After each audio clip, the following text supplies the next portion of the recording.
Engine 1 for Car 1. Car 1's on scene. Assume in command. Give me a C.A.N report.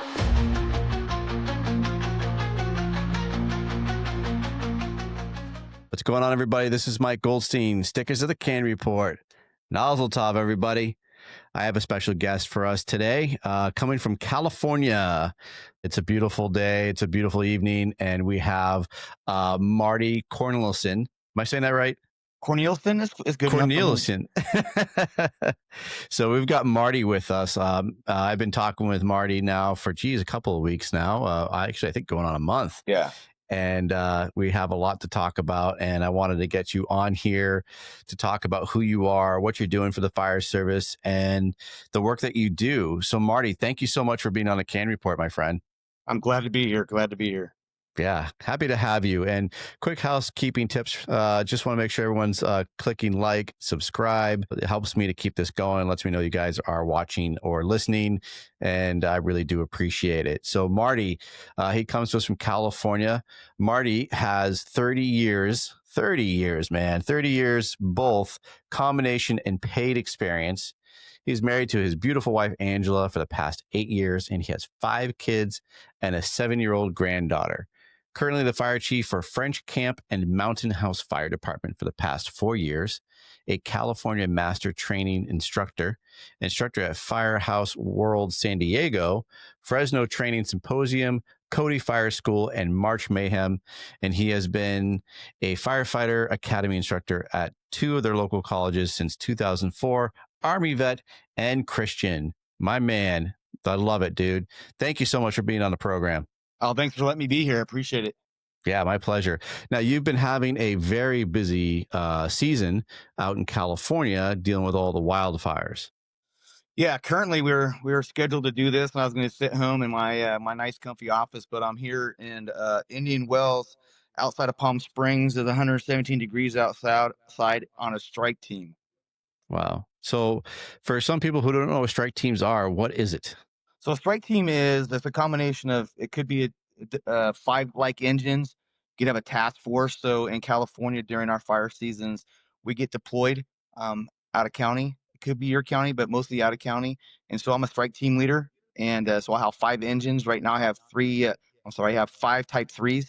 And we're out here at the Rose Fire and just doing our thing. Just spent our 24 hours yesterday out there putting in some hose lines and trying to wrap and flank the fire so we can put this to bed and go to the next one.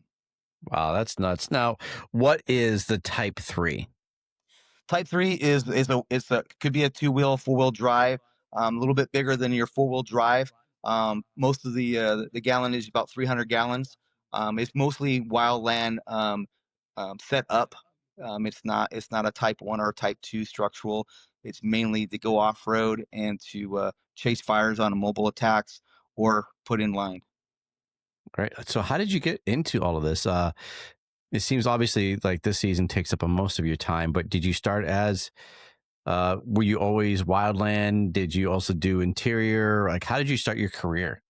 I started my career, I was at Fort Lewis, and I was in the military, and I came home on leave just before I was getting ready to get out, and my buddy was at a fire academy, and I'm thinking, man, if I get out, I need to find something that's going to keep me, pretty busy and active, something that can remind me of being in the military. So the fire service was one of those things that was never on my radar, by no means. So I got out, started volunteering in my hometown in Ripon, and I just started there, and that was just one of the things you do here in California is wildland. It's the season. Everybody has hurricane seasons, and they have tornadoes. We don't have earthquake seasons, but we do have fire seasons. So that's why I kind of got into that. That's part of our fire training. It's structural, auto extrication, hazmat, and then the wildland setting. And does that, obviously, I know the answer to my question, but I figured I'd answer it anyways. The wildland takes up the most of your time, correct? It can. It depends. I mean, our seasons are getting a lot longer. I mean, we started our season this year in the Palisades on January 5th and 7th. So I've never started a season that early. So this is my second deployment this year already. And it'll run through. We've been down in San Diego at Thanksgiving and Ventura County in December at Christmas. So it depends on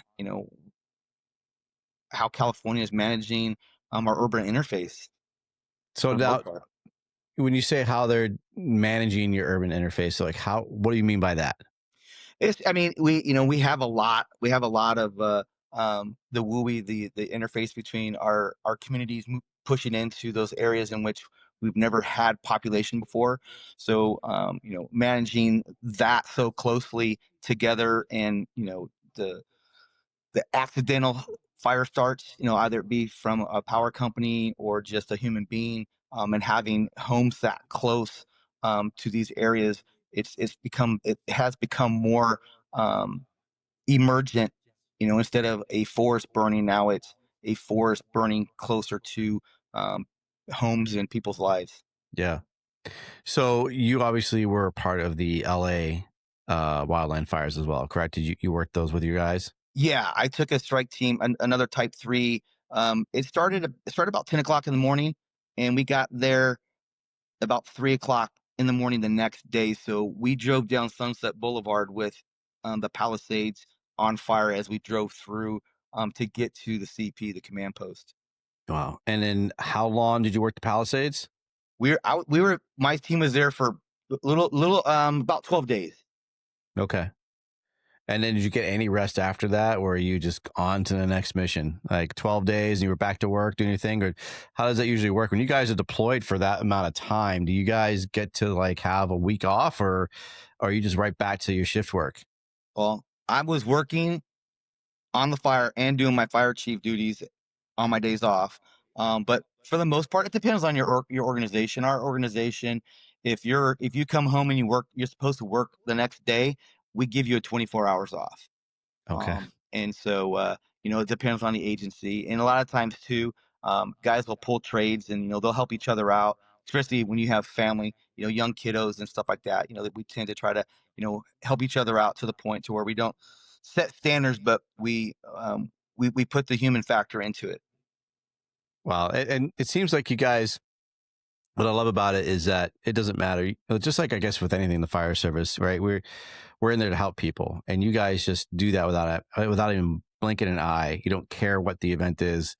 You're just there to solve and help mitigate those hazards. And whether it's working a structure fire or working a 12-day wildland fire, you guys are in it to win it and making sure that the mission's completed. Yeah, I mean, it definitely is a rush. Don't get me wrong. When I got guys they're on social media, they're on all the apps, and they're like, "Hey, there's a fire just started. It just hit this many acres." So they're prepping, they're getting ready. It's a rush, and it's also, I mean, financially, you can benefit from it as well. So Yeah. you're pushing both borders of us being firefighters, and then us trying to take care of our families, and using that financial portion of it. But for the most part, it's kind of like missing out. I mean, if you don't want to have that one career where you don't have that one fire that you could look back on and have discussions with. I mean, that's not the main purpose, but I mean, it happens. Oh yeah, absolutely. We always talk about that, right? You're gonna have that one fire that makes or breaks your career, or that's the historical event that if you decide not to go, man, you're gonna be kicking yourself for the rest of your career, and everyone else gets to talk about those stories. Yeah, man, remember those LA fires? Remember the Palisades? Remember we did this and did that, and you're like, man, I missed on that one. I was sick that day. It just we don't want Yes. anybody's. We're not happy when things burn down, but at the same time, we do, like you said, we do hate missing those big events, because those are historic events that you're happy to be a part of, that you can help save lives, save property, and be there for the worst of times and the best of times. No, absolutely. I mean, it's a cliche to say, why do you want to be a firefighter? It's to help people. I mean, that's a given. I think I'm looking for something more deeper, and when I do my interviews as a fire chief to new candidates, is I expect to hear that. And then it's my job to make sure that I dig deeper, because some of these younger candidates just don't have the experience in being able to express themselves. So it's my job to get it out of them. But also, it's more about just serving the public. It's more than just that anymore. I'll touch on that real quick.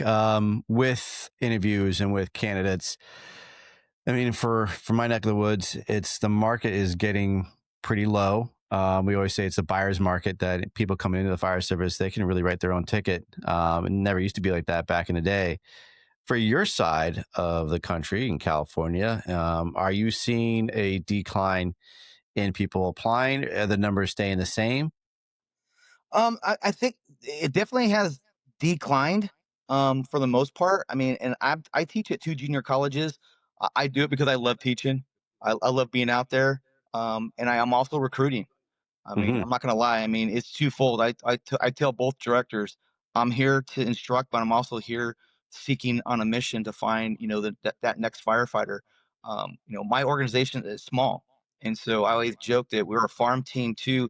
We're where we're located. We have the south side of Stockton Fire, so we have a pretty significant organization to the north of us, and I'm like a AAA ball team to them Yeah. and to the other departments in our area. So it's important to get the right people.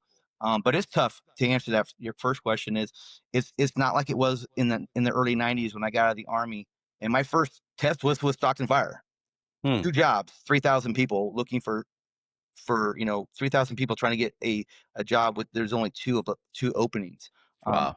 so that has changed. I mean, we have people that don't even show up for a chief's Yeah. interview. So it's getting tough out there. But um, the ones that are applying, honestly, um, they're they're one of two ways.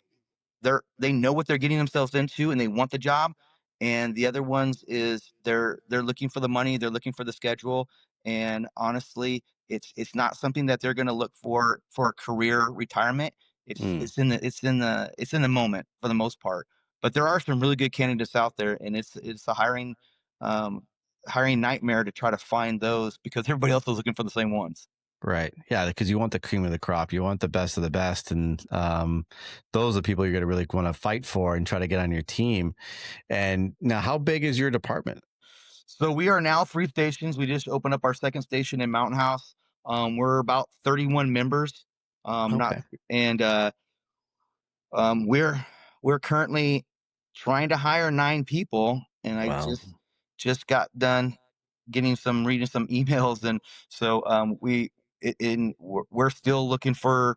We got 2 more spots that we just can't fill, Wow. because our hiring process too is you got to hire the right people.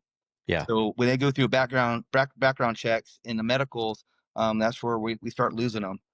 So we have to we're investing for a long term investment. Um, so uh, so yeah, we're still Whew. looking. Yeah, that's difficult. Do you find that are you getting people that are local to the state, or do you get a lot of people from outside the state looking to move to California? Mostly it's all local. It's California folks. I mean, at one time, California was very, um, you know, we didn't look to the outside. ISAC Pro Board was not something that California accepted. So people coming into California, we they had to go through our whole certification process. So that kind of turned some people off. But now that we're ISAC Pro Board, Hmm. we're starting to find some folks that are coming into California. Uh, and we don't have. I mean, I grew up in my fire service was a combination department, but it's really hard right now to see that in our state is that volunteerism or that Hmm. paid per call. It's super hard because Yeah. not a lot of folks have that time or they want to invest in a career um, position that doesn't pay you a career pay. Right. That is difficult, and like you said, like, especially when you've got some jobs now, it's not like back in the day where the employers would let them go to their calls, and they knew they were providing for the community, and let them be call firefighters or volunteers. And when the tones dropped, their pagers would go off. They'd say, "Hey, boss, I got to go to a fire," and the boss would be like, "Yeah, sure, go ahead. We'll see you in an hour." But now it's like, no, you can't. Or I mean, a lot of them don't live in the town that they don't work in the town anymore. Businesses have moved out, shops have closed. They got to, like for us, like in the small town I live in, a lot of the call members, some of them used to work in town. They worked for logging companies. They worked for auto body shops, gas stations, and that's not really the case anymore because they don't pay enough. So they got to go to Boston. They got to go to other businesses that are going to pay more, and then they get to respond when they come home after hours. So it's tough all around for trying to intrigue people to do that. Yeah, I mean, it's very competitive. I mean, even on the pay side in California, there's people that are given hiring bonuses, and I mean, and literally, job hunting people to come work in their organization. And we're very a heavy paramedic state, and ALS is something which, if you get your paramedic license, is like reaching into the gutter and pulling out a candy bar and having a golden ticket. I mean, not everybody can be Charlie. For those that's a reference for folks that I kind of dated myself. But I mean, as as a trainer, and I've been that way my whole career, um, is we lost that same local town, people in the parts store and the restaurants and the hardware store. When Yeah. when the bell went off, when the horn went off, the town horn went off at the station, they'd all just drop what they're doing and leave. And I had to start searching outside, 50, 60 miles. And instead of asking them to come when they were available, we had to actually assign them to be there, so we knew we had them. Yeah. Yeah, there's a lot of departments that do that now where they've like do like rotating shifts on the weekends and after hours for guys to be available, for the call members to be available. So they get to respond from home, but they have to be available at home. No drinking, no going anywhere. You're pretty much you're stationed at your house until the tones drop or until your shift's over. Yeah. And we're Man, lucky. I mean, we have rooms, and they were able to do a 24 or 12, and they would work a whole day at their normal job, stay at the firehouse, and go back to their job and then go home. So some of their family members didn't see them for 36 hours. yeah. And our new generation of the family dynamics, that just doesn't work. Now the I don't. department you're on now, it is all career, correct? We do have a reserve component, but it's very minimal. So we're not all career. We do Okay. have a handful of reserves, but it's not what it used to be. And it's hard. I mean, the requirements in which we hold them to the standard of our paid staff, and it's that time family ratio is Yeah. very difficult to balance that right now. So, what are you doing to try to get people in the door? Like, what kind of recruiting methods are you trying to do? I mean, honestly, I mean, the biggest thing is you know a firehouse life. Try to. I mean, we can offer them as much money as we can. We can't compete with the bigger departments with Mm, the funding, so we have to be creative. And being an instructor, I can help with some of the certifications that they can have, so they don't have to pay for it. We'll cover a cost of the cert. We'll teach it. We have some members that can teach classes. We send them to different. We try to send them to different types of outside training opportunities. And we with our reserves, we treat them like they are a career firefighter, sure. and encourage them. And also is we have a pretty good reputation of our members being hired at bigger departments. So that's another aspect when people hear. I'm not saying we're the best, but we strive to be great, and that's the journey in which good is that journey to greatness. And so that also kind of helps us too. That we are that. All it takes is you go 8 for 8, couple home runs, and you get pulled up to the big leagues. So that's why I Yeah. always say we're that AAA ball team.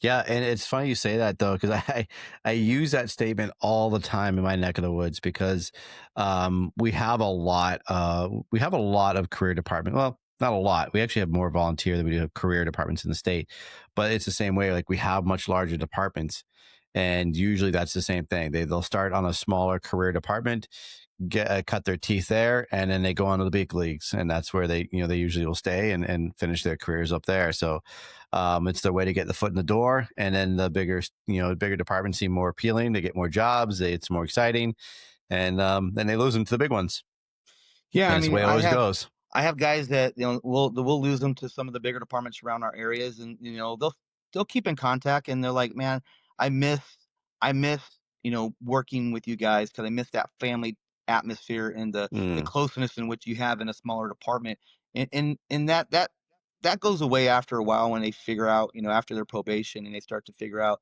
what group that they're going to be part of in that agency. So it's just a matter of time. But it's just Yeah. nice to know that we're doing something right. Because I told our board members, if they're like, why are we losing people? I'm like, well, if we were hiring the wrong people, we wouldn't have this problem. So we're hiring the right people. If Right. we can keep them for 2 years, I'm happy. If we can keep them longer, I'm ecstatic. And so, I mean, that's our goal. I mean, we're, our public, our citizens are investing in us, and we're their investment, and they want that return on their investment. So if we can give them that, um, continuously, either they stay with us or they move on. That's our job. and Hmm. and it's hard. I mean, I'm sure you can train, and the guy's leaving. You're training again, and then you're training again. The one thing is we're training. Yeah. We're training a lot, and our guys are good at it. So that's it's definitely tough. You said like you're having to train them all over again, and turnover is never a good thing because it's expensive and it's time consuming. But it sounds like you're always hiring the good people. It's just the good people want to go on to the bigger departments, and it's not because it's a crap department. I think that's really, something to be proud of, is that, yeah, you're losing guys. And I love that your town officials are asking those questions. And that's super important, honestly, is that the town itself needs to be involved, right? Like when people are leaving departments, the town officials, they should be asking those questions. They should be looking at those numbers and go to the fire chief and say, hey, why did you just lose 3 guys in one day? Like, what's going on? Is it because we're not paying enough? Is it because of the benefits? Is it because of morale? Like, we need to know these answers because turnover rate is not cheap. We're losing a lot of money. Onboarding employees is expensive. The testing process is expensive. Getting their physicals and background checks and all those things that come with it just to onboard them, that's a lot of money. And then just to lose them a year later after all those processes, that sucks. And those town people should be like, hey, again, it's not your department that's leaving a lot, but I'm saying in general, like, it's either, are we doing things right and they're just leaving because it's the financial environment, or are they leaving because the culture inside the firehouse sucks? Well, I mean, it could be a lot of those things. I mean, I hear, like right now, leadership is a big trend word in the fire service, Mm, and I want to be a good leader. You know, I was asked when I was in the army, when I was going through different boards, they asked, are you a leader or are you a follower? And I was like, you have to be a good follower to know what it's like to become a good leader. Um, but I had when the command sergeant major asked me that question, I said, I was born to be a leader, and he liked it, but he wanted to know more about it and yeah, why I thought that way. And I'm like, just asking questions and getting an answer is not enough. There's got to be a story behind it. And when you get a story behind it, that's when you start really, really realizing who you're really getting. So that's why I like asking stories and asking those different types of questions to see what type of person you're getting. Like I'll ask our new candidates, in their own words, with their experience or their observation, is how would you mow a lawn? I like it. And it throws people because some of these kids are like, sir, I don't mow my lawn because my dad has a landscaper. And I'm like, okay, that's fine. But have you ever observed them watching them mow the lawn, and what did you observe? So it kind of gives me an idea of, not that they're not going to get hired. I just kind of want to know where their mindset's at and where Yeah. they're looking at. Are they just looking forward, or are they looking to either side, their perspective of things? That's great. I love that you changed it up and not just the standard, of the typical why do you want to be a firefighter, or why do you want to join the department, or the questions I love getting is the ones I saw I was, from one of my interviews I had back in the day, was that standard question of taxpayer approaches you in the grocery store. You all are buying food for dinner, and they're pissed off because the truck's outside and you're inside on the clock using the apparatus. Now they want to demand an answer because you guys are using taxpayer money, and that's that typical answer. Like, some of those questions are never going to be right. Those answers are never going to be right. Right? They just want to see you flop around. They want to see you flounder. They're going to start, seeing how well you hold on to your first line of answers, or are you going to change it around when they start questioning you? And those are great and fine and dandy, but I like what you're going with, is that you want to know the person. Yeah, because if you grill them enough, especially a young person, and you ask them those open-ended questions of what are you going to do with an irate customer, and they can change those answers as they're asking those questions. You're just going to make them sweat under the heat lamp. But getting those questions of like, how do you mow the lawn, or just even like work ethic wise, those are the good ones to really want to get to know your person that you want to hire. Are you going to be a good worker, or are you just give me all the answers I already want? Those are the ones you always have to be. For me, it would be kind of on the fence about. If they looked up all the answers in that answer book and gave me all the textbook answers, well, great, you can give me textbook answers, but I don't really know you as a person. Can I trust you? Those are the questions I want to ask. They are, and it's hard. I mean, I teach, like I said, I teach at our local colleges, and there's a lot of times our firefighter one academy started teaching cancer and wellness as part of the firefighter curriculum in the Nice. academy. So our state has guidelines, and then we as an instructor can create our class. And so I did that, and that's what I teach. I'm at one of the colleges, and so I'm there for 8 hours, and it's hard to talk about. I could talk a lot about those two subjects, but to get brand new firefighters from 18 just left high school Yeah. to 35-year-olds who said, the job that I had is not the career that I want. I want a career, and the career is the fire service. And so I have those two different perspectives. And so to get to know these folks, I have to be creative, Yeah. And I think, we can find good people. They may not have the skills, but if they have the will, we'll give them the skills, and We they're could good teach them. people. I can't teach a highly skilled a-hole how to be a good person. It's too late. I don't have the time for that. Man, Chief, you're absolutely right. 100%. You want a good quality person. We can give them the skills. That's, like you said, that's the easy part. I can teach you to throw a ladder. I can teach you to cut a car. I can teach you about fire behavior. But sometimes if you're just not a good person, or if you don't have good, strong work ethic, that's something I really can't teach you. I can tell you about it, but you gotta do it for yourself. You gotta want to do it. Yes. And that's not like open up a textbook and, all right, this is how you have a good attitude at work, and this is how you have good, strong work ethic. Like that's something people are supposed to work hard at and want to do, not telling them you have to do it. So that you're absolutely 100% right. Do you feel, because you're on the West Coast, and I don't get to talk to so many people from the West Coast, do you feel like your culture is good on that side of the country? Um, I don't see a lot of California. So, but from what I see on TV, everybody looks like solid, a bunch of people. You guys always are smiling, guys are looking sharp. Like, what's California like? What is the fire culture in California? That's a hard question because, you know, living on the West Coast my whole entire life, and then spending some time on the East Coast and seeing the fire service out there, spend some time with the boys there in Kentland and getting to know the East Coast style. That's a Mm, lifestyle. And it's in the families. It's a heritage on the West Coast. I mean, we're like basically 175 years behind you guys in tradition, and maybe more. And so I think our priorities in the fire service might be a little bit different because you heard that we 8 to 8 and out the gate. This is a job. It's not my life. yeah. And I was just at a chiefs conference in April, and this one chief showed um, a video that their guys put together for recruitment video, and nothing against this video. It was a really good video, but 80% of it was what they did off duty with the money they made, and about 20%, if not less, was what they did on the job. And Hmm. that's what attracts just this new generation of firefighters. On the west side, on the west coast. Not to say that it's bad, because if you can get people to come through the door, but then that's an expectation that you're holding now is you don't have to come to work because this is what you're going to get to do with that money that you're making. Yeah. Me, in my first life in the fire service before I met my current wife, it was all about the fire. It was all about, because that's what I did in the military. I wanted to be at the firehouse. I wanted to do training. I wanted to set myself up to get that career job because it was tough. Yeah. And there has to be that life, that family balance in the firehouse. But I think, a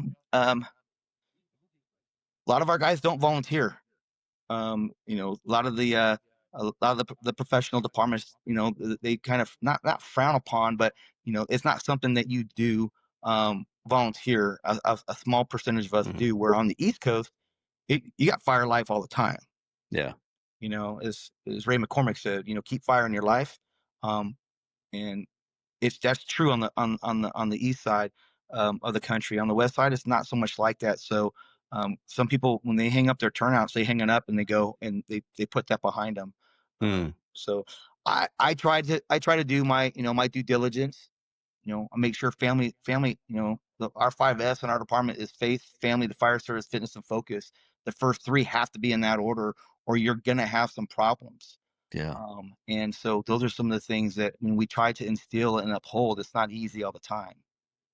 Oh wow, dude, that's awesome, man. I love that, Chief. That's strong words, and you're absolutely right to keep those first three right on the forefront. It's so important, and I've talked about it before, where I lost focus for a while. I got so involved and so deep into the fire service that family came a big second to the fire service. I'd drop my kids off to random people. Well, I knew them, but like just random people I knew, and like, hey, there's a fire going on. I got someone watch these kids. I'm going to go fight a fire for a little bit. That was the priority for me as a volunteer, as a call guy, even career. I was like, I'm going to drop my kids off at the doorstep, and I'm going to go fight a fire or miss birthdays because I want to do that instead. And it wasn't until I got older that I realized I needed to put things in perspective, that I was missing good quality time with family that you don't get back. Until I realized it was super important that I need to concentrate more on the family life and be here and be a part of their life, not just the fire life. So I do love that you're driving that home with your recruits and with your guys and at the station. Say, hey, take care of your own first. And you're absolutely right too. Like the cultures are so different between West and East. It's so funny to see. And you're right though too, is that there's so many guys on the east side of things, from Maine to Pennsylvania. They're all on these volunteer departments. They do careers and they also volunteer for communities. And sometimes, like, I know from my neck of the woods, we have guys that are on that they live like an hour away from their department, and they're on that other department that they live in, and they're like chiefs and they're officers or whatever they're doing, running that community, and they're at their full-time job as well as a firefighter. It's crazy to see, but they still do it and they love it. So there's a huge culture shift. I think you're like you said, like, I think the East Coast like lives and breathes it a lot, and it's cool to see how different worlds are.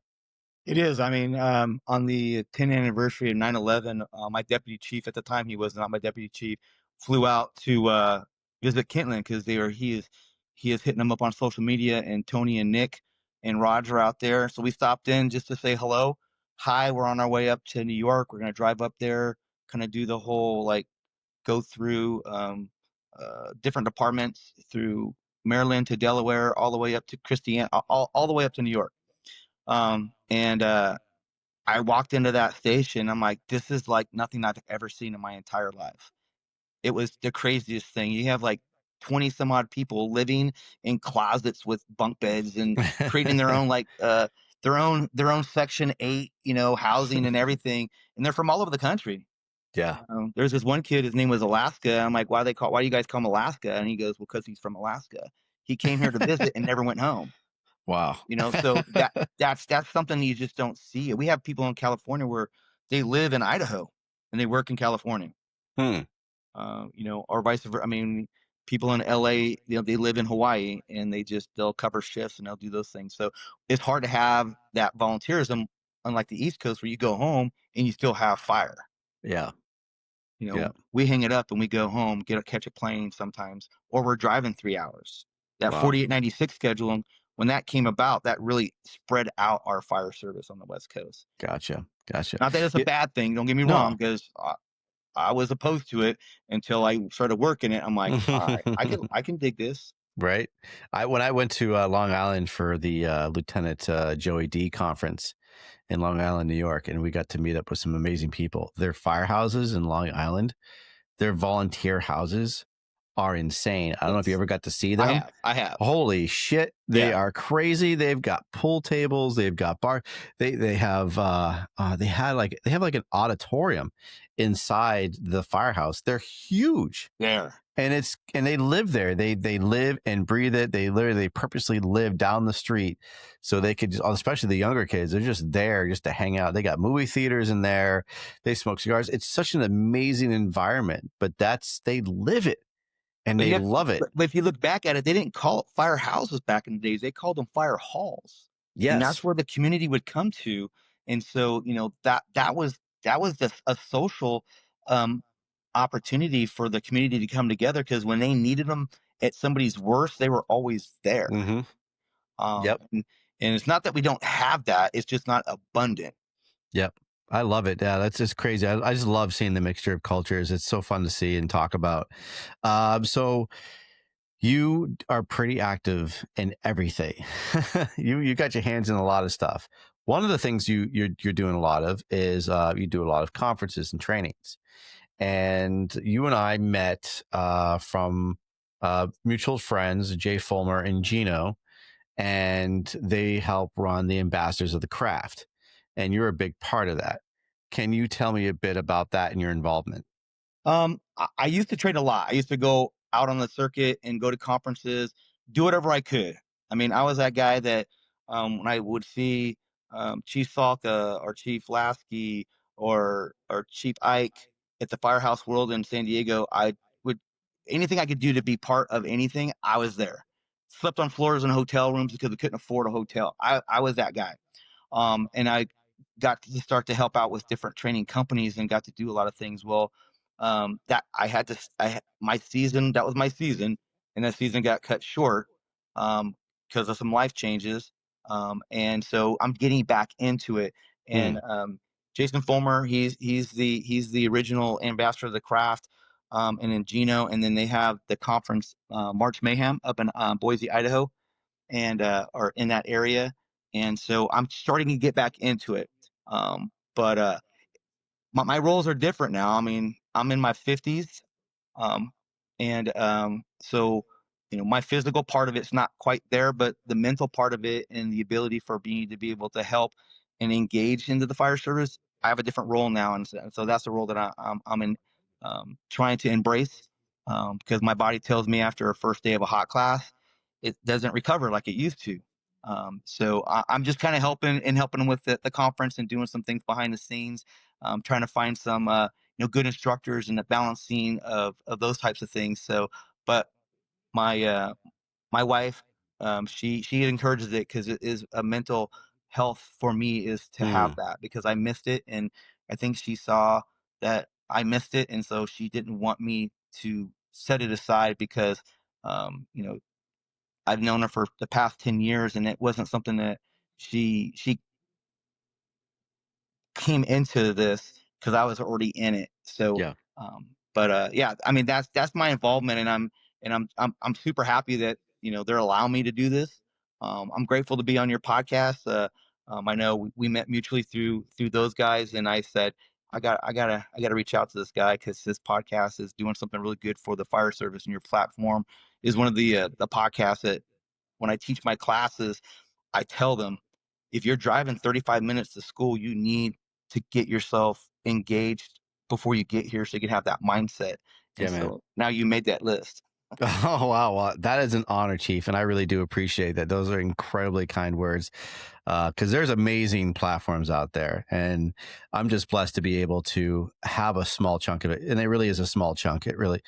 There's just so many incredible people out there spreading such great knowledge. And but you're the ones that are doing it as well. I'm literally just a vessel to get you out there to help you guys spread the gospel.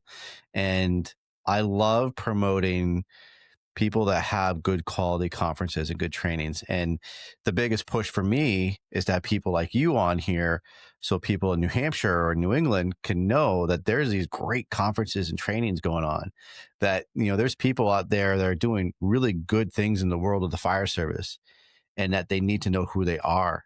And if anybody's right now is listening, and I hope you are or watching, the Ambassadors of the Craft is one of those conferences. Again, there's many, many. And as the chief said, you got Chief Ike, who has an amazing conference, County Fire Tactics, where I was able to go to, I think, 3 of them so far. They're so fantastic, and the networking and the people you get to meet and the skills you acquire. Ambassadors of the Craft, I will be a part of that. I'm excited to be a part of that.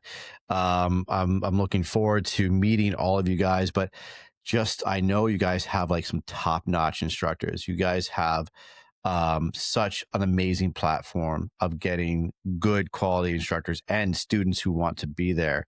And I saw on the posts have been coming out, all the acceptance emails have been rolling in, and people have been posting. The instructors are extremely excited, and it's cool to see. So some of these things aren't secrets anymore. So Yeah. do you have anything you want to say about the Ambassadors of the Craft conference that's coming up in March? And who are some of the people that might be there?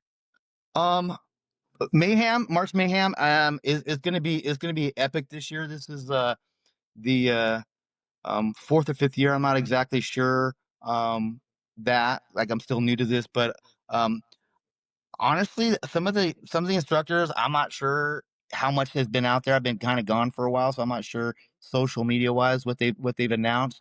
But all I know is um, we're gonna have an amazing 5 days, 2 days of lecture, 3 days of hot classes. And the nice thing is you know, as long as the conferences are affordable and we have the ability to be able to, maybe drive 4 or 5 hours, Yeah. fly, and we don't have as many conferences on the west side of the country that there is on the East Coast, but they're getting more of them. It's funny, actually, you say that, because on the East Coast, particularly where I live, there isn't a whole lot. The South, more of like Florida and Georgia and Texas, those are the conferences that are going on. But like New York, we have a couple. Boston, I think Boston has 2. New York has got a good couple of them. New Hampshire, we only have like 1 or 2. But it'll be there because a platform like yours and having the local bullhorn in your region, it's going to happen, because all these instructors were a student at one time. Yeah. And I never had the name on the back of my jacket as an instructor, so I had to be that instructor that delivered good information and Absolutely. with around good people, and not be an a-hole, and and really be humble. I mean, that's the one word that I tell all the students I have. If you could be anything in the fire service, just be humble, because all Yeah. the other stuff's going to come through. Yes, sir. And so, That's so awesome. I literally just had this conversation. I was having a conversation with Justin Champions, who runs oh my God, I'm having a brain fart now. From the Ashes LLC, and he's out of New Mexico. We're just yes, talking about training, and we're yes, just talking about instructors. And it's amazing that you bring this up too. It just shows the quality of person you are, and the message is the same from people who really do care about the craft, from people who really do care about training and instructing. That you have to treat your students with respect. And as an instructor, it's a fine craft. It's not everyone can do it. Everybody wants to teach, especially when after 2 or 3 years, everybody gets that itch. Like, I know how to do it all. I can be an instructor. I've seen it and done it after 2 years, but it's not that easy. Tearing down our craft and building it back up so people can understand what we're talking about, but also treating people with respect and letting them get that organically and not forcing it upon them. That's a tough thing as an instructor, to get that message out. yeah. I mean, I flew out to the High Plains Conference in Casper, Wyoming, just to recruit people Wow. and to go see their classes. Isaac Frazier, Auto X, amazing Auto X class. A lot of experience from the time he was in Florida to him going back to Wichita. You know, those are the kind of instructors that you see. And then sometimes when you go see the main instructors, you see other instructors that are learning, that are coming up, that if you can give them an opportunity to have a platform, not to take away from who they are and who they're with, is we need that. I Yeah. mean, we need to promote the fire service in a manner in which we want to carry forth, because if we don't, somebody else is going to do it, and it's not going to be the direction we want it to be. I love it. That is so cool. So now you're like, again, going back to that conference, the Ambassadors of Craft, and you say you have like a small part. You seem to be doing pretty well with what you're doing in your role. You seem like a really good hype man. You seem like a really good PR guy. Is that what you kind of doing there? Yeah, I'm the manager. I'm the Okay. guy. I'm not the talent by any means at all. But I like to create relationships. I like to see. We've been talking about some different opportunities for our conference, and I've reached out, and I'm not afraid. I went to school with this one kid, and he wasn't the most good looking. He wasn't a jock. He wasn't anything. And I'm like, why are you asking all these girls to the prom? They're all telling you no. And he said this one thing and it resonates. He goes, all I need is one yes. That's all I need. So I've taken that and I'm like, all I could do is ask. And they could say, hey, sorry, I don't have the time. I got something else going on, but maybe Sure. next year. And so I just fish with barbless hooks sometimes. I love it. That's great, Yeah. Chief.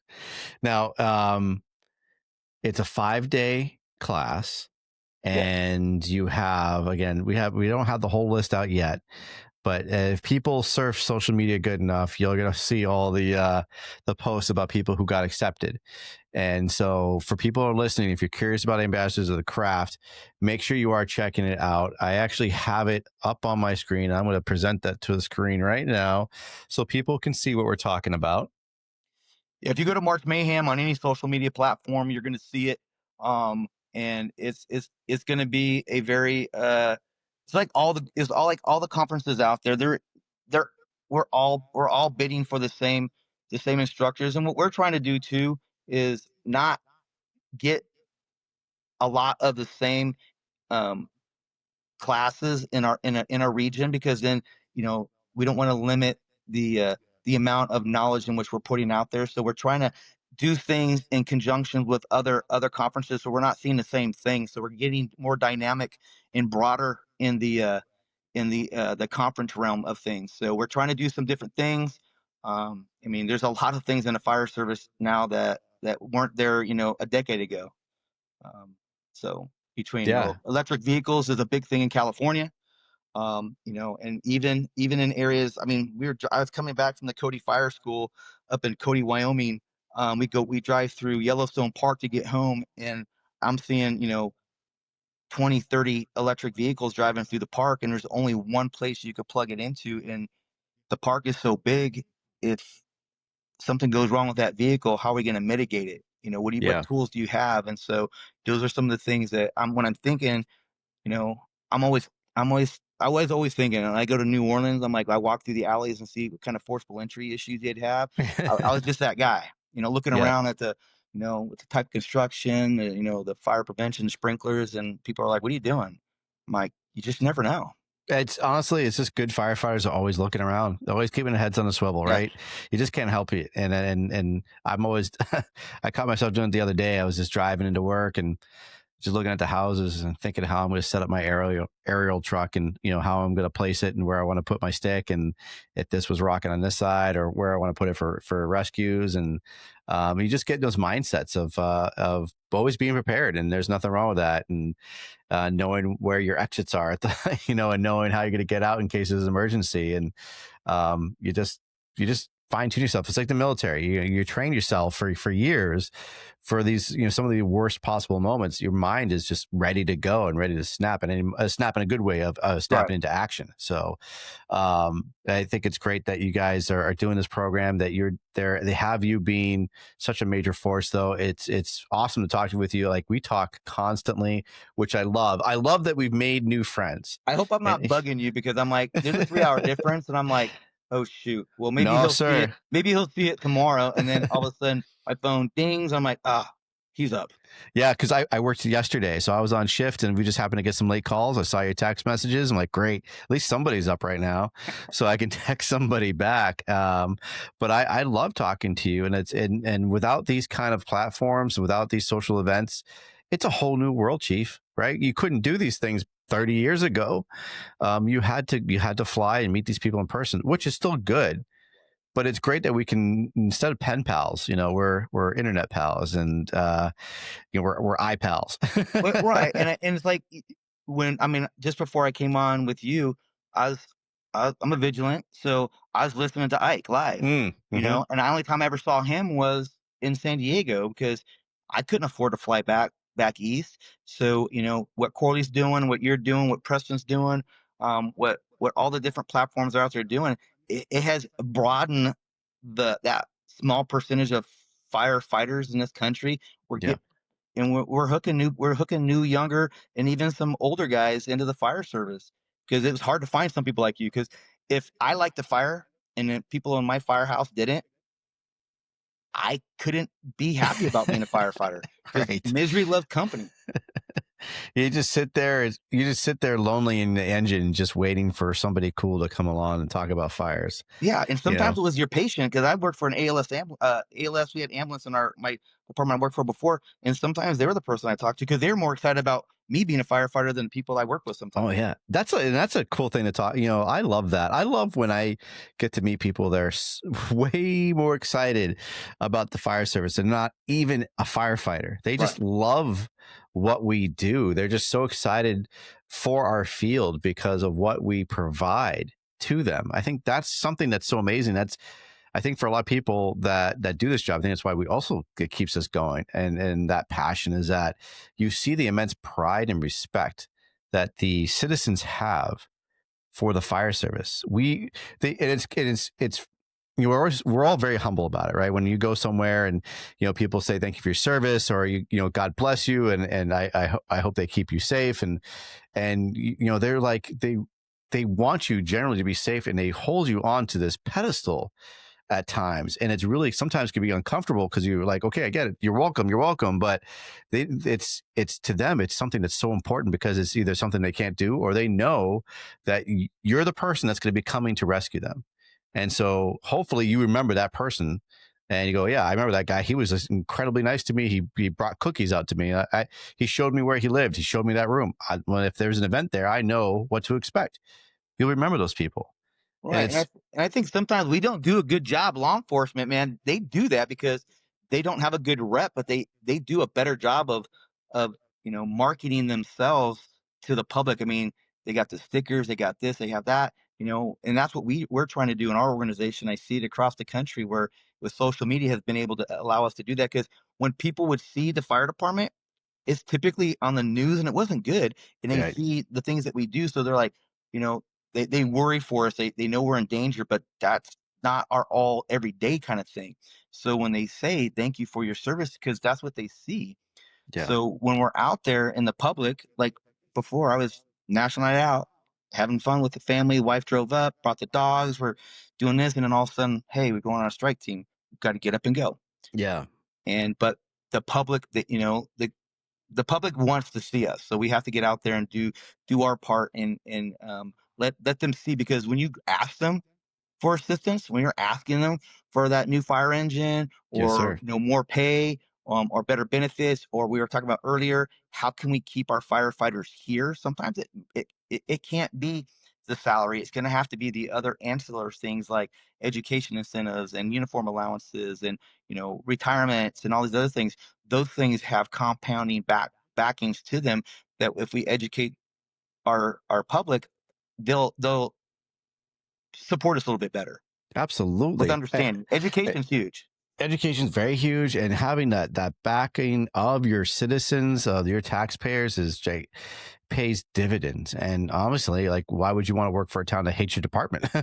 Yeah. You're not going to be very comfortable when you go around and they just eyeballing you the whole time because they hate you. They hate what you guys are doing, or they just a bad rep in general. It goes both ways, and we have to treat our citizens appropriately because we want the new fire trucks, we want the staffing, and if we treat our citizens like shit, well, we're not going to get any of that. And honestly, I think open apparatus bay doors pays dividends as well. Yeah. When they see us with the doors open, man, they love it. I made a post about it a couple months ago. I was enjoying our beautiful summer day in New Hampshire. Me and my partner were just sitting on the apparatus bay, and we're trying to see how many waves we can get. And that was our game. That was our fun day. Was between calls, we'd get back on the bumper time, and we would just wave at cars going by, just to see how many likes and waves and see if anyone would stop by. One guy did. He was actually in the Air Force. He's a recruiter for the Air Force. He was driving around the corner. We waved. he came, pulled in, and said, "Do I know you guys?" We said, "No." "Why are you waving?" I said, "Because we want to be nice." It was a That beautiful was day. unusual for people. They're like, wow. Yeah, and that's all we Yeah. were doing. And he was so happy with the fact that we were just sitting out there smiling, enjoying life, enjoying the job, and waving at people, that he felt so compelled to come over, stop, and take a picture with us, because he's like, I don't see that very often. So he was actually very moved by that. Right. And being a recruiter, maybe you taught them something. Mhm. Smile and wave. You get people they'll come to you and ask you questions. And as a recruiter, that's what we are. We're a walking billboard, no matter where we're at. We Yes, sir. drive one. Smiling Yeah. costs you nothing, right? Zero. Treating people costs you nothing. It's easy. It's way easier to be nice. It's way easier to smile. I've learned that in life, to be honest with you, Chief. Like, it takes a lot more energy to be angry and pissed off. It actually makes you tired. I spent a good chunk of my career being pissed off and angry, and I tell you what, it left me tired. It left me feeling drained, and left me feeling sick. And then once I turned my life around, I don't feel sick. I don't feel drained. So being happy and having a good headspace, it pays dividends. And then you turn that around, and then you're actually happy dealing with your people that you're serving. So it goes for miles and miles of just being good to people and treating people nice, because again, smiling costs you nothing. It's really easy to do. Yeah. It affords not a lot of training. You don't have to train and people to smile. and sometimes, sometimes it's, we are a byproduct of our surroundings. If you live in a happy environment, then you're probably going to have a happy environment in your new environment. Yes, sir. And I think, those are some of the things that we have to look for when we're looking for, new recruits. They may not be the biggest, strongest, fastest, but if they can learn at a pace that is at the firefighter pace, and they have a good attitude, then by all means, we have probation to see if it'll work out. That's Let's right. do it. That's why, that's a good point too, is that some people don't understand the whole probation part of it, right? That some people think it's like a ball busting period, but it's a trial period for all of us. Is that person going to mix with us? And are we going to mix with them? Is this something that they think they can do? Can they wake up at 2:00 in the morning, 3:00 in the morning, 5:00 in the morning on the same shift, and for 5 get-ups after midnight? Or is it going to wear them out, and they're going to say, what, screw this, I can't do this again? Or, I can't figure out how to move it, to run a saw, or, just in general, it ain't for me. That's great about a probationary process. It's no skin off anybody's ass. You made it maybe 2 months and go, you know what, I can't do it. And no harm, no foul. No, yeah. Thank you very much for being honest with yourself, because we just figured something out that is not going to work for you, and to be here miserable, it's not what we want. And I had one candidate said, "But chief, nobody here is motivating me." And I'm like, I was waiting for somebody to say that. Because in the military, Jill Sargent said, my job's not to motivate you. Your motivation got you through MEPS, got you through here. You're going through basic training. That's the motivation. My job is to encourage and inspire your motivation. You brought that, and I'm going to encourage and inspire it. If it works out, you'll stay here. I'm not gonna, I don't wake up my probationary firefighters to come to work. They should want to come to work. That's the Right. motivation. Our job is to encourage and inspire that, and we'll have really good members. Absolutely. Like, you should never have to pat anybody on the back because they showed up to work. And I always say that I strongly believe that is that you showed up to work. That is your job. That you're supposed to do that. You're supposed to get up out of bed and brush your teeth, take a shower, do whatever you need to do, show up to work, ready to go. And then whatever the day brings, something above the normal. Yeah. If you guys did a good job with that and succeeded, that deserves a good pat on the back. But because you showed up to work, because that's what you're supposed to do. Right. Honestly, even like, a medical call. I mean, should we get a pat on the back for every medical call? No, because that's our job. Like, that's expected. Like, when the tones drop, we're supposed to get up and go to the truck. We're not expected to sit on our asses and do nothing and then get applauded because we sat up from our recliners and got an ambulance or an engine and went to a medical call. Right. Or a fire alarm activation. That's literally what we're getting paid for. So we shouldn't be applauded and put our, pat on the back for that. But again, something a little bit above and beyond, whether it's treating somebody nice, de-escalated in a situation where it was really tough and you used your brain and didn't get pissed off, but you actually cooled it down with using cool and experience, that honestly, those are kind of things that, okay, you know what? Hey, that guy really thought outside the box and helped make the situation a lot better. It could have been a lot worse, but he actually used some out of box thinking. Those are things that should be commended. No, and I mean, nowadays, um, you know, going to work and doing your job, doesn't always deserve a pat on the back. But if I have members that I see at work all the time that aren't taking advantage of, our scheduling, I try to do my best to recognize that, because um, sometimes that is, we get caught up in that's just is your job. And you're right, 100%, it is our job. But like for me as a fire chief, I have to show the appreciation to let them know that Absolutely. I do see this. My department's not that big. I'm a hands-on, just like Jason, he's a deputy chief of ours. We have to be hands-on. So I train. You Yeah. know, if I love ladders, I love banging ladders. If I could bang a ladder on a building and throw the windows, and I, that's my joy. I enjoy doing it because I'm not that big dude, but I can swing a ladder around like nothing other. I love it. Love it. Well, I'm looking forward to, hopefully I get to see you do that. Actually, maybe we can throw some ladders together in March, maybe, or I'll come out and because we were talking before, like the Explorers. I mean, let's start young. Yes. We don't have like how young can you guys start on the East Coast? I was listening to some guys talking like 12 years old. So they have the Explorer program or junior firefighters, and usually you have to be 14 to start that program. Like for the Explorer Academy, it's 14 years old. But usually kids will, for the junior firefighters, explorers in their own little chapters.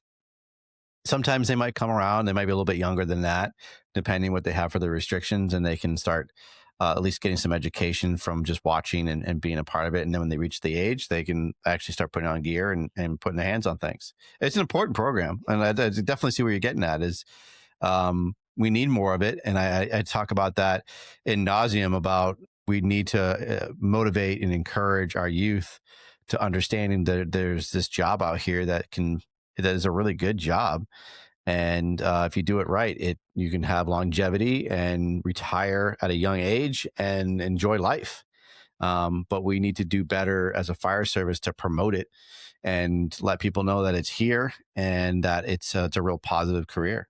Yeah, and with that education, they see firefighters, getting hurt, PTSD. We're scaring the living daylights out of these new candidates, our potential.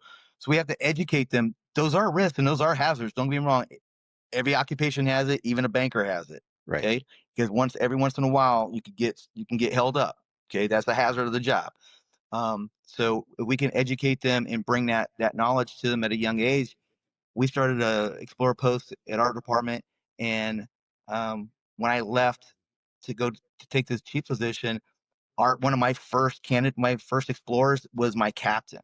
Oh, that's awesome. So it works, and it's a recruiting tool for those organizations that have that career combination, or just you're still 100% volunteer, which is commendable, and like have that commitment in today's world is a lot.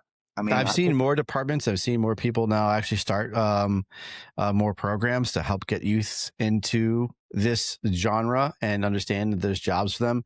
I'll give a shout out to National Fire Rescue. National Fire Rescue in my neck of the woods in New Hampshire, they just had a week-long program of doing an Explorer program, if you will. They have kids around the city that can take a week-long program and learn about the fire service. And the men and women of the Nashua Fire Department, Nashua Fire Rescue, they actually go to the local college, the Nashua Community College, and they put on a whole week of showing them how to do what we do. And this was the first time for them doing that. And I think that's really, really cool. Manchester Fire has done it as well. Manchester Fire in Manchester, New Hampshire, they opened up their houses and their instructors, and they're doing an Explorer program as well. So many departments are seeing that this is working.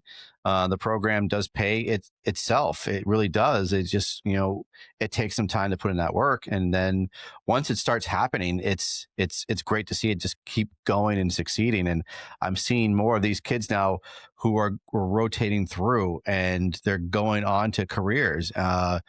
In my neck of the woods, again, I'm seeing a lot of these kids that came up through the Explorer program. They're now going through their probationary process and the new full-time department.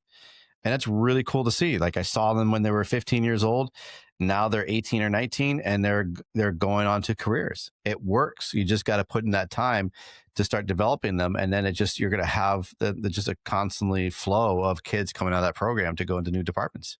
Yeah, because if we don't, somebody else will, and they may not. They may not be doing justice in the fire service in the manner that we want. So, I encourage it. That's why I still do it. I mean, other It's than fun to do. Yeah, it is very fun to do. When you were talking about that Explorer week long, I was like, man, that would be awesome. Yeah, Just to go out there. we'll have to get you to come up here for it for next year. It's anybody who's never been a part of it. They usually walk away going, "Holy shit, that was incredible! Well, you guys are doing an amazing thing." It's a lot of work. It's a lot of stress. But the kids don't see that. The kids just see all the fun and honestly, they see the sacrifices we're making, and they're really appreciative of it. And it makes you feel better when you walk away for the week and realize all the amazing things that they got to do, and the fact that they're just always saying thank you. They walk away from that week and they're just so happy that they got to do this. And the parents always say they left the Explorer Academy different kids than when they came in. So that means a lot. No, and we had one of our recruitment academies, our new hire academy. We had this one young man. He dropped 25 pounds. Wow. I mean, like I said, we're not a very big department, but we have to ask a lot. And Chief Fulmer and his training cadre, this cat, he dropped about 20 pounds, and you saw the picture side by side at the end of their academy video, and it was amazing to see the transformation. And and that's why we do it. It's a if those kids walk away remembering what you did, and I was watching your live, and that one young candidate that was at your academy just wanted to kept on talking to you. He just was thanking you and thanking you and thanking you. Like, that's exactly what that's what makes it good for us to do. Makes it totally worthwhile. And I give a shout out to Chief Rhodes. He had a blast when he was up here doing this with us. He was so gracious to come up for the program, but he really immersed himself in it. I was not expecting for him to have as much fun as he did. Would you expect anything less? Man, I didn't even know. I was kind of awestruck, right? Like, and the kids, some kids know who he was and some kids don't, but the cool story, I meant to make a pod about it, but we had a toga party. The kids wanted to have a toga party for me and for the rest of the staff. And they spent the whole week planning this, and it finally happened the last night that we were there, and Chief Rhodes was there. These kids show up in togas. They had a sign, and all the staff, we all dressed up in togas. So we grabbed sheets and blankets off the beds. We wrapped ourselves and made togas. And Chief Rhodes, man, he totally immersed himself in it. He wrapped himself in a blanket, and he started playing air guitar in his toga. And the kids just had a blast because, we were having a blast. We were like kids again. And that's what was so cool about it. It was a memory. Why can't we keep that? Right, exactly. That's what I mean. That was the fun part. Like I always say, like we get to have adult sleepovers every night when we're at the firehouse, right? So that's what they're having. They're having sleepovers. They're having fun with their friends, and we made sure that we were going to do the same thing. And so that was a really cool moment for all of us, is having this toga party with Chief Rhodes and all of our other staff instructors, of having music blaring and just literally enjoying the moment, enjoying the last night that we had together as a family. And it was a special moment. So those are the things we want to keep going. Those are things we want to make sure that the students want to come back and the staff want to come back and have fun with. And just think, one day that student's going to sit there at FDIC and see Chief Rhodes up on the stage and go, I saw him for the first time and he was in a toga. It was a joke. Absolutely, right? So it's just so Maybe cool to see that. FDIC can learn something. Maybe you'll have a big toga party there. Who In the big room. knows? We could Who have a knows? big toga Yeah. party in the big room for Who the knows? Who big knows? event.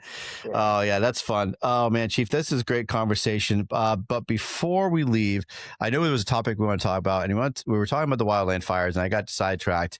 You guys utilize the hen nozzles Yes. for your wildland application.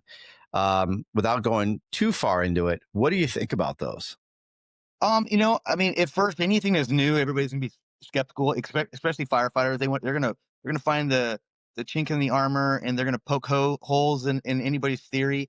I think for the wildland side of it, and because we do a large portion of what we do during from April all the way down till October, sometimes in our neck of the woods, is wildland, and that nozzle has changed the way in which how we engage certain aspects of our wildland um, approach and tech and tactics now Hmm. because of that nozzle. And you can see it. Even people from a distance, they'll come after the fire and go, "What were you guys using? What was that?" So, like I said, I'm a guy that hooks them, and then Chief Fulmer brings them in, and he goes into the whole thing about the nozzle and what it does. And he we just had a live burn grass. We had to do some weed abatement. So we took and our church across the street from our station had some property, and instead of disking it up, we asked them if we could burn it. And so we brought our hen representative from Sacramento in, and we had 7 different agencies there, and we showed them the hen.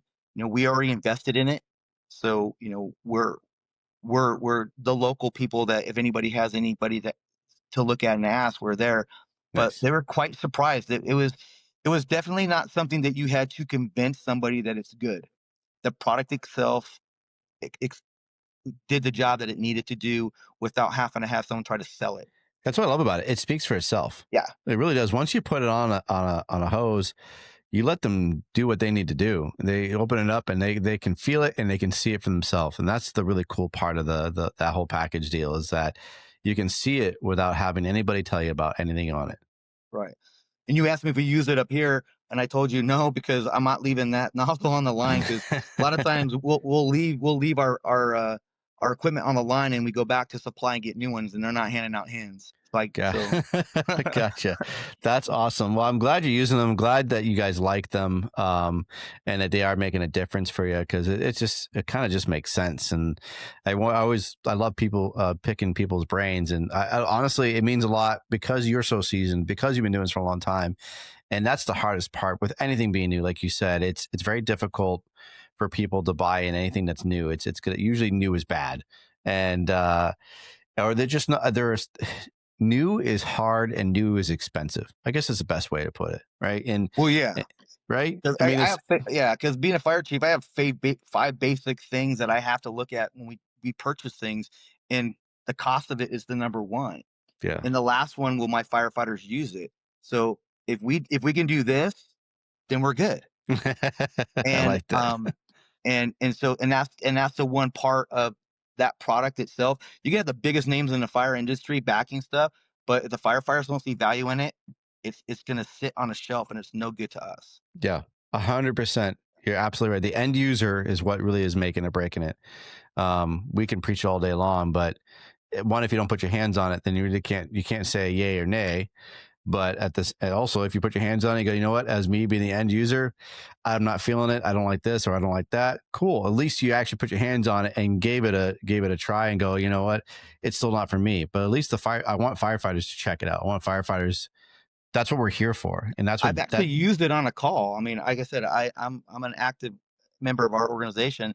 I used it, and before you had to, there's so many movements.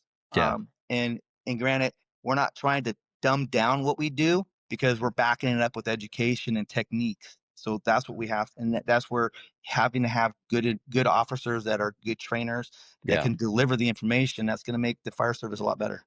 I love it, man. Chief, I really appreciate you, Marty. It's been fantastic. I love this conversation. We're gonna have this back again and talk about some more stuff because Absolutely. I get the hour flies by so quickly, and I know you're gonna have an early and long day tomorrow. I'm just looking. We just got punched out. We're demobing, going to another fire in the morning. There you go.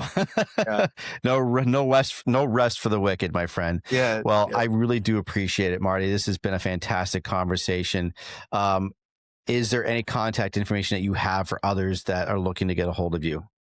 You can give me a call.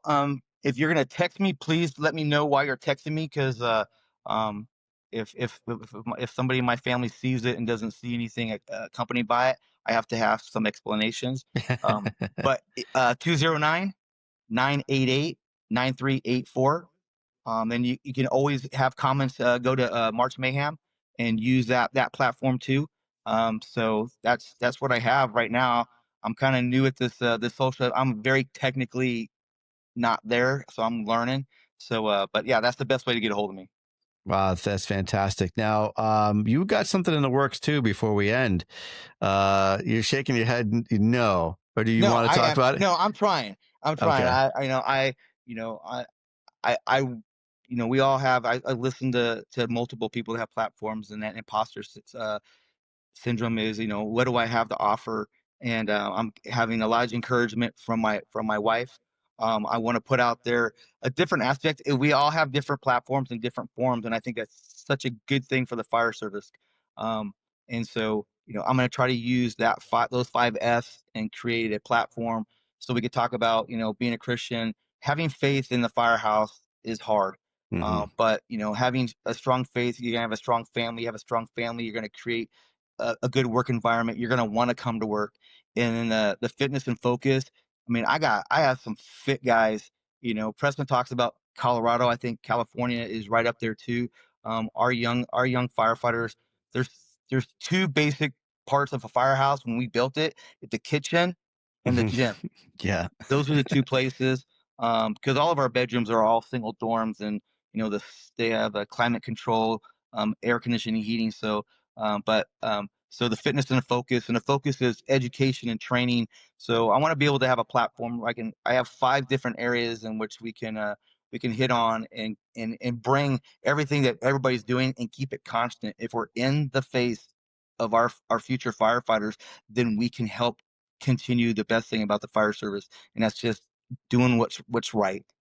I love it. And what is the name of the platform that you're planning to have? It's span and control, and span and control is that 5 to 1. So we have the 5 F's, and the one is you. So there's that. That's kind of how I been thinking about it, and so it's drawn out. And the other day I was getting ready to hit record, and something happened, and I got so it'll happen. You'll see it. You'll be the first one besides my wife to know that it's out there. So I'm gonna do I'm my looking forward best. to it. I can't wait. I know it's going to be great, Chief. I'm looking All I need forward is to one it. person to look at it, and I'm good. That's right. Okay. Excellent. I love it. I'm looking forward to it. I'm excited for it.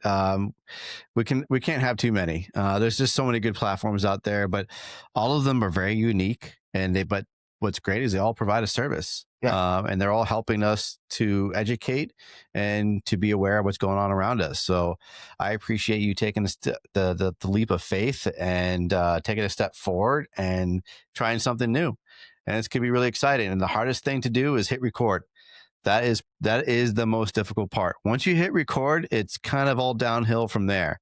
And it is what you make of it. And you can have a real positive platform or you can have a real negative one. But I know you, Chief, and I know you're going to have a really great platform, and I'm looking forward to it. I'm looking forward to it too. Thank you. You're welcome, sir. All right. Well, it's been a wonderful conversation with Marty from California. Make sure you are checking out Ambassadors of the Craft. It's going to be an amazing event. Make sure you're checking them out on Instagram. If you have any questions, please reach out to Marty. You can reach out to myself. You can reach out to Jay Fulmer. Anybody on the list that you see on the Instagram page who's associated with it, they're there to answer your questions. So make sure you are checking it out and don't miss it out as well. I appreciate you all for tuning in. Make sure you are clicking that link for like and subscribe. You all stay safe. I love you all. Nozzle talk.